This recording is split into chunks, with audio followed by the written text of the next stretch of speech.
नमस्कार, news 21 express में आपका स्वागत है। आइए नजर डालते हैं आज की ताजा तरीन खबरों पर। पीएम मोदी ने असम में 7 कैंसर अस्पतालों का किया उद्घाटन। बोले 8 साल में 75% हिंसा में आई कमी। पीएम मोदी ने असम दौरे में कई विकासशील परियोजनाओं का उद्घाटन किया। उन्होंने कहा कि पिछले 8 साल के दौरान हिंसा में भारी कमी आई है। भलसवा में लगी आग के बाद पर्यावरण मंत्री गोपाल राय की मांग, कूड़े के पहाड़ पर बुलडोजर चलाए बीजेपी शासित एमसीडी।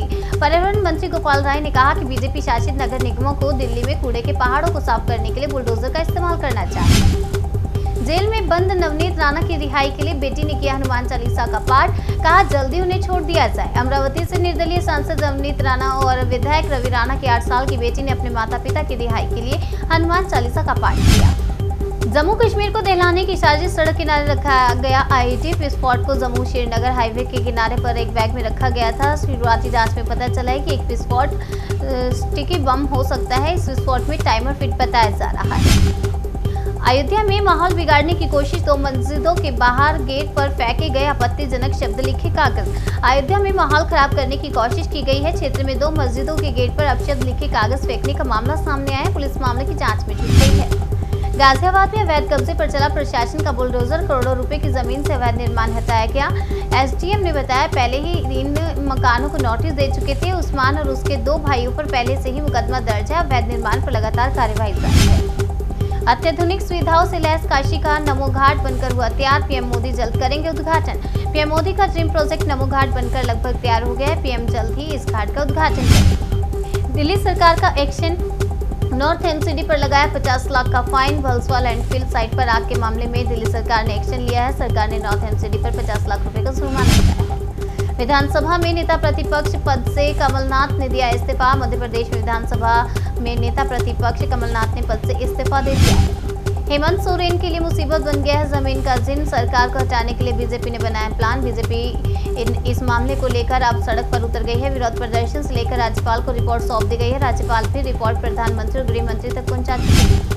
5000 से ज्यादा का गिफ्ट नहीं ले सकते। यूपी के मंत्री योगी ने दी कोड ऑफ कंडक्ट की कॉपी। यूपी में मुख्यमंत्री योगी ने अपने मंत्री को लिखित में निर्देश जारी करके कहा है कि 5000 रुपयों से ज्यादा की महंगी गिफ्ट ना ले, नहीं तो वो सरकारी संपत्ति हो जाएगी। कोरोना बढ़ने के साथ ही दिल्ली में कंटेनमेंट जोन बनाने का सिलसिला शुरू। अब तक 919 कंटेनमेंट जोन बनाए गए। कोरोना के केसों के बढ़ने के साथ ही दिल्ली में कंटेनमेंट जोन की संख्या में भी वृद्धि की जा रही है। पिछले 24 घंटे में दिल्ली में 16 नए कंटेनमेंट जोन बनाए गए हैं। दिल्ली में बढ़ते कोरोना को देखते हुए बाजारों में दुकानदार सतर्क, दुकानों में लगाए कोविड प्रोटोकॉल के पोस्टर। दिल्ली में बढ़ रहे कोरोना के मामलों को देखते हुए व्यापारियों ने बाजार में कोविड प्रोटोकॉल के पोस्टर लगाना शुरू कर दिया है। इसके साथ ही दुकानदार ने लोगों से मास्क पहनने की अपील। कोरोना के मोर्चे पर दिल्ली में राहत की खबर। आपको बता दें, राजधानी दिल्ली में कोरोना के बढ़ते खतरे के बीच स्वास्थ्य मंत्री सत्येंद्र जैन ने राहत भरी खबर दी है। उन्होंने कहा है कि अस्पताल तक पहुंचने वाले मरीजों की संख्या बेहद कम है। हरियाणा में बढ़ेगी बिजली की आपूर्ति। ऊर्जा मंत्री रंजीत सिंह ने कहा 1500 मेगावाट अतिरिक्त बिजली मिलेगी। हरियाणा में हो रही बिजली की परेशानी से अब लोगों को राहत मिलने वाली है। हरियाणा के ऊर्जा मंत्री रंजीत सिंह ने कहा है कि 10 दिनों में करीब 1500 मेगावाट अतिरिक्त बिजली मिलेगी। सुरक्षा बलों ने कश्मीर में आतंकवाद पर लगाई सेंध। लश्कर ए तैयबा को सबसे ज्यादा नुकसान। सुरक्षा बलों द्वारा घाटी में आतंकवादियों के खिलाफ चलाए गए अभियान में कई संगठनों के आतंकी मारे गए, लेकिन सबसे ज्यादा नुकसान लश्कर ए तैयबा का हुआ है। पीएम मोदी के कश्मीर दौरे पर पाकिस्तान ने उठाए सवाल, तो भारत ने दिया करारा जवाब। कहा कोई हक नहीं है। विदेश मंत्रालय ने कहा कि पीएम मोदी के जम्मू कश्मीर दौरे पर टिप्पणी करने के लिए पाकिस्तान के पास कोई भी हक नहीं है। न्यूज 21 एक्सप्रेस में आज के लिए फिलहाल इतना ही। तब तक के लिए मुझे दीजिए इजाजत और देखते रहिए न्यूज 21।